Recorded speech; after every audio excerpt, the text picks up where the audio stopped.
So I'm just going to document how I've changed from the ROJO EFI to Carburetor setup. The reason I've done this mainly is because I like the 1970s bikes, so I want it to look a bit more like a 1970s bike, and that massive EFI unit on the top of the engine just doesn't look right to me. Well, the other day got a box of it. So there's the coil, HT lead. This metal tail unit that's a bit more like the original. Fuel tap. As the ignition EFI setup doesn't actually have a fuel tap between the tank and the EFI unit. Spare spark plug. Genuine MGK one, I don't know what's in the bike from the factory. Some wiring. A button / switch.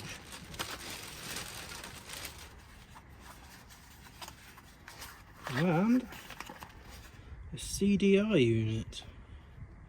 As you can see, I've bought these bits from ROJO Racing.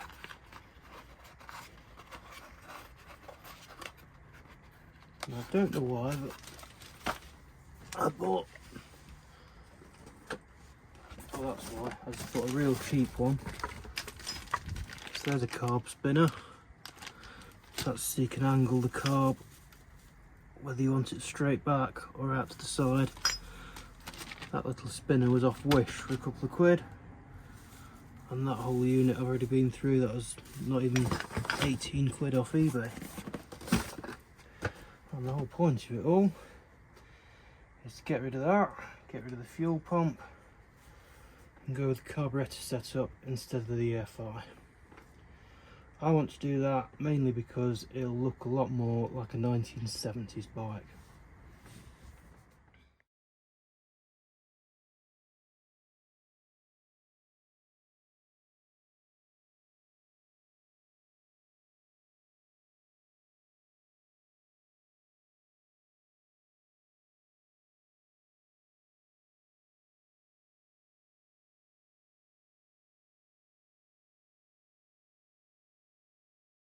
I thought I'd time lapse that because I wasn't sure how fiddly some of the connectors were going to be, which they were, and I wasn't entirely sure what I was doing, so there was no point trying to guide you through it when I didn't particularly know what was going on. But I'll show a few bits of it.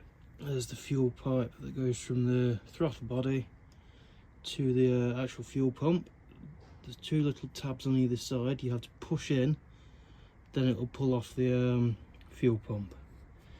Little clip there that just has a little press and you pulled it off. Same with the two into the CDI unit. Throttle cable was pretty simple. Took a faceplate off. Cable came out, then you just feed it off as if it were a bit like brake cable in the brake lever. So that was fairly straightforward. The fiddliest bits were the electrical connectors, really. And the only real specialist tool you'd need is a Torx bit, a security Torx bit that has a little hole in it. Yeah, because the normal one won't go in. And I bought this set of security bits over 10 years ago for a Mark III Ford Fiesta with a mucky MAF sensor, and it had those security bits on it. Next step is to try and find, oh, let me just show you this bit. So this is the feed from the actual tank, fuel filter, and I had to put this tap on it pretty quickly because, like I said, there's no actual tap on the fuel tank. So yeah, turn that on and we get fuel.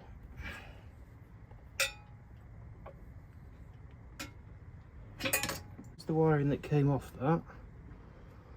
Onto the fuel pump, 2 to the actual CDI, that goes to the O2 sensor on the exhaust and an earth cable. So none of that connected to the actual loom anywhere that I can work out.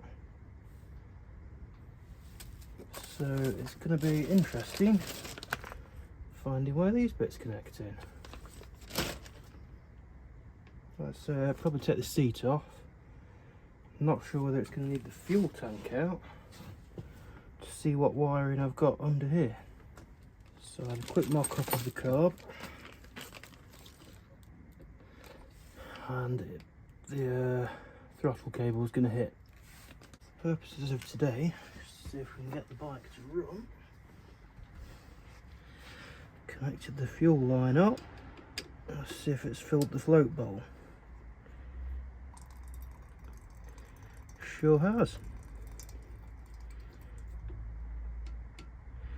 So we've got fuel making it from the tank to the carb through the float bolt. Guessing that's choke on. Next thing we need is spark. Well, I've now got the tank out. I didn't film that because I ended up with fuel everywhere. So I'll just stop for a minute while that evaporates. But now I can see in here.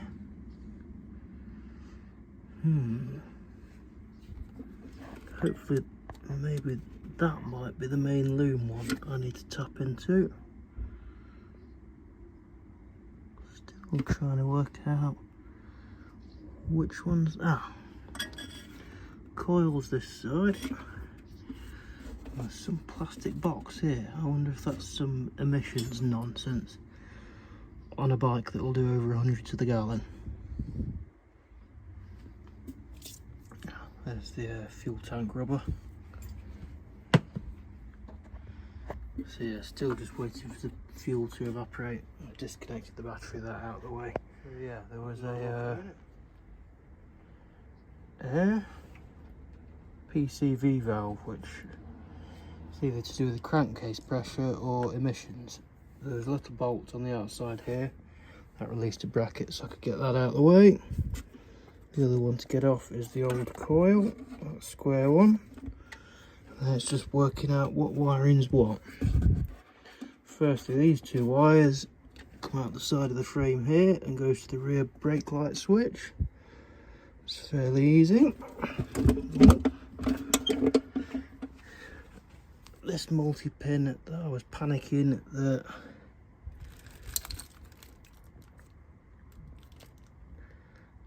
this wasn't going to fit too. Comes back to this connector block, which looks more promising. What's this? That's the main power feed to the starter motor, so I know what that is. 3-pin, that's the old coil wiring, so that can be unplugged and work out to remove the coil. That's actually dead easy. It's similar bolt to this side. There's one down there, and hopefully that will release the coil. Winner, winner, as I say. It's this main loom plug. It's plugged into the main loom here. Unfortunately, this bit is still trapped. I zoom in there, it goes to an earth there, which without removing the engine from the frame, I can't unbolt that. So do I just snip it? Probably will. Save this bit of wire rattling around. Moment's truth. Connected the battery back up. CDI box is hanging down there. New coils plugged in there. Spark plug. So will it have spark?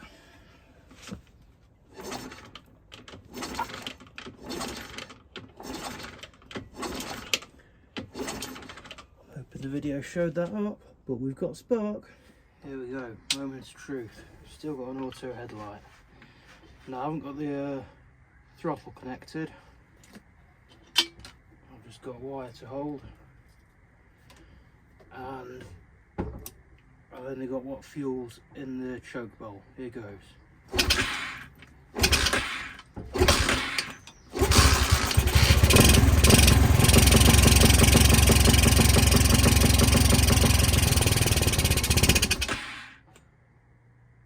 fire. That's promising.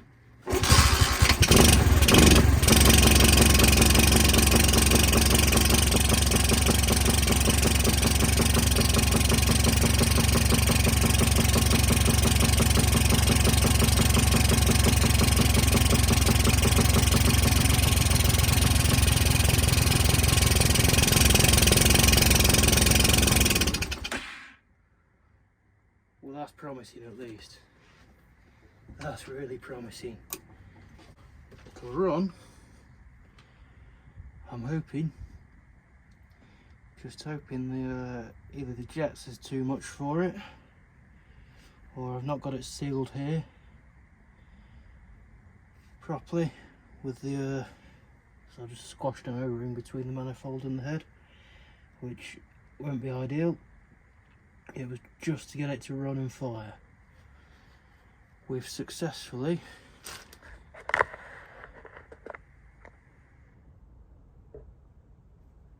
got rid of all that in favour of that, and she runs. The obviously big things is to thank is ROJO Racing for providing a kit that enables you to do that. Great stuff. So I've spent the weekend at the drag strip watching hot rods, so in my mind I'm hot rodding this bike. Here's an awesome car from the weekend. The Aussie Outlaw, all the way from Australia. Unfortunately it broke Friday evening, so I never got to see it run, but I'm so chuffed I got to see it in person.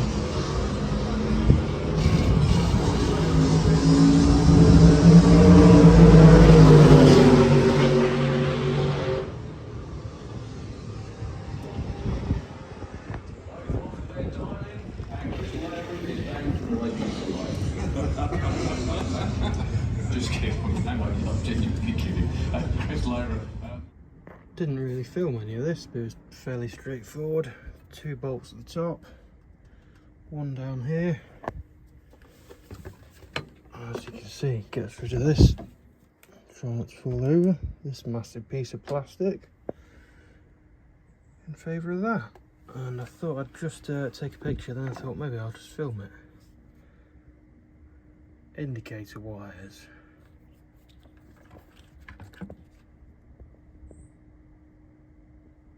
Focus, brake light wires. So what I'd done yesterday just to get the bike to run was bolted the manifold just sitting on a rubber O-ring, which isn't the right thing, but while tidying up last night I did find I've got the correct gasket. So let's bolt the manifold back on with that. Okay, my paper gasket was actually the wrong gasket for this, so I would squash an O-ring in again, but I've got a slightly smaller one, so hopefully it'll be a better seal. This paper gasket was actually for the carb end, depending what carb you were going to run. Now, what I couldn't get yesterday was I could get it to fire up and idle, but I couldn't get it to rev. 2 thoughts on that. The CDI has a rev limiter on it. I don't know what that was set to, so maybe I was opening it up, it was giving it a load of fuel and air, but then the rev limiter was cutting in, killing the spark, and by the time it recovered, it's flooded the plug. The other one is the float needle height. I don't know what that was set at, so let's just have a quick look at that.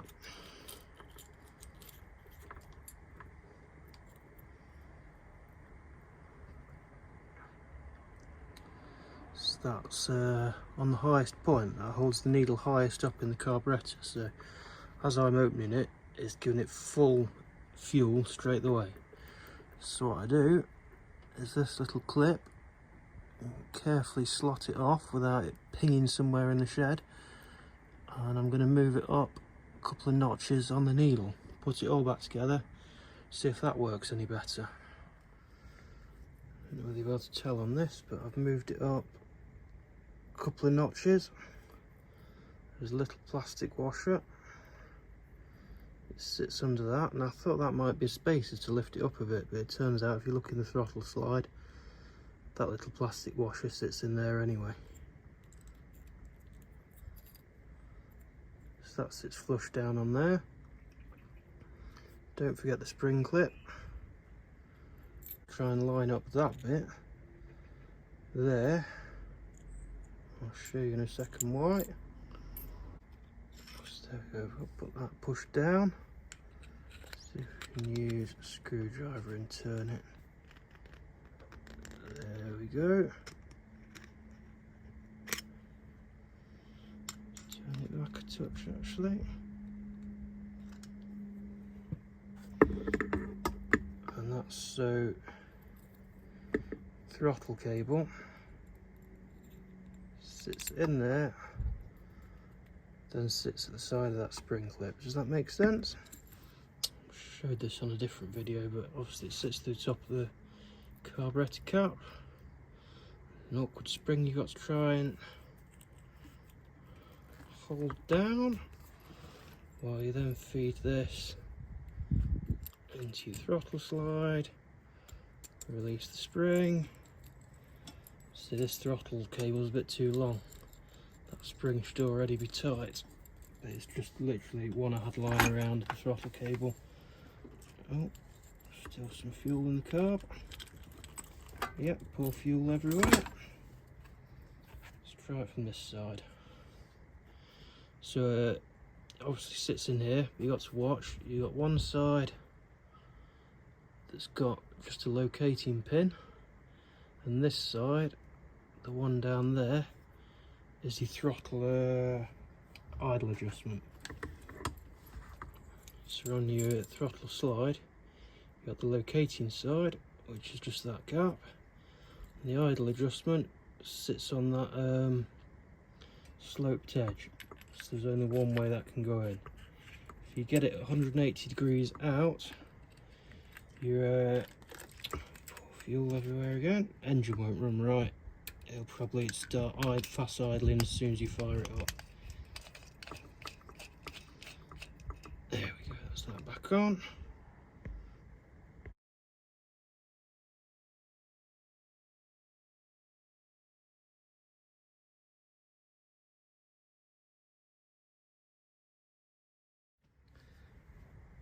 That was a little fiddly. So next I'm gonna just hold the fuel tank up here, fill the float bowl back up, go get the battery out of the house that's on charge at the moment, and I'll fire it up, see if it runs any better with that needle adjustment, where it could, like I say, be at this end.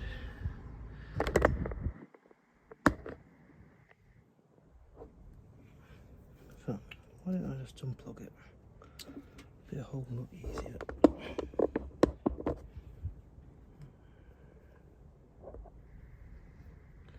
Could be this end, which that is your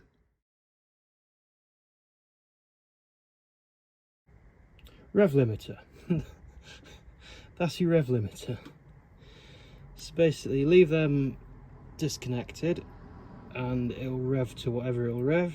Connect that back, connect those two bullet connectors up, and then you've got a tiny adjustment screw there and it'll give you an adjustable rev limit. What they also can provide is a little push button switch, bullet connectors, so you put that between them bullet connectors, mount the switch somewhere else on the bike, and then you push the button, you've got no rev limit, push the button again and you've got it limited. So yeah, I'll have a play with that as well if I get it running again. So I'm starting to get there now. Fuel tank, that's what the fuel tank looks like, by the way. So it sits up to about here in the frame. So I'm going to do, so I'll balance it for now. Let's get picking that up. See the fuel running through. Just topping the float bowl back up on the carburetor. Yes, there was a little bubble up here dancing around because there was fuel flowing through. It's sat still now, so it's obviously topped up with fuel. The float's come up, shut the needle valve off so no more fuel comes into the float bowl. That was interesting. Just went to connect the coil up and it zapped me. It arced from the cable to the coil, went through my finger instead. So I'll just disconnect the battery again to clip that back on. I don't know why it did that, because the key's switched off. Anyway, HT lead on the spark plug. Oh, now I'm a bit wary the battery's going to zap me. Nope, all good. But if you've messed around with bikes for long enough, you'll have been zapped by a coil or HT lead at some point. What I didn't try yesterday was the electric start. So, choke's on. Let's try the electric start, shall we?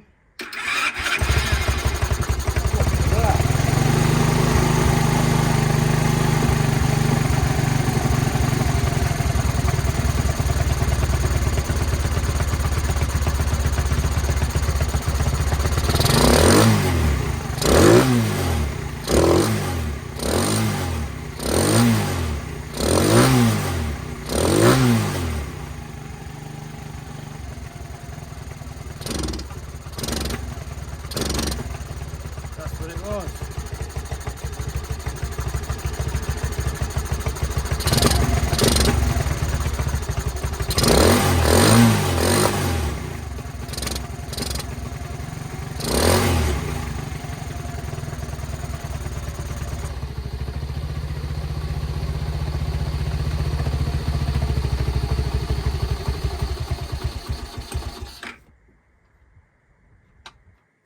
Excellent. So yeah, now I know that's what was causing it. Probably a mixture of too much fuel when you're opening the throttle, and also the rev limiter's just set way too low. As soon as you rev it up, it's getting to its rev limit and killing the spark. But like I said, by that point it's dumped a load of fuel down the bore and it's flooded the plug, so it'll die off. But anyway, so yeah, take the rev limiter off with this little switch and it will rev right up. Off the idles, choke works as it should.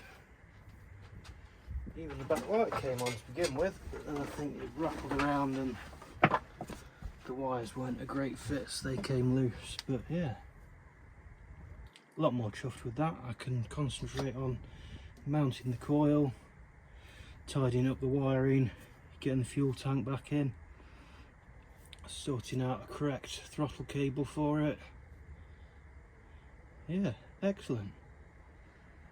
Oh, fuel tank plumbing as well. I've got to find somewhere nice to put that fuel tap. And yeah, we're getting there. Actually, the other day I came across some pictures of this bike on Facebook. I really hope the owner doesn't mind me using the pictures. I've disguised number plates and anything. But yeah, this is a genuine 1970s Honda, and this is more or less the look I'm going for.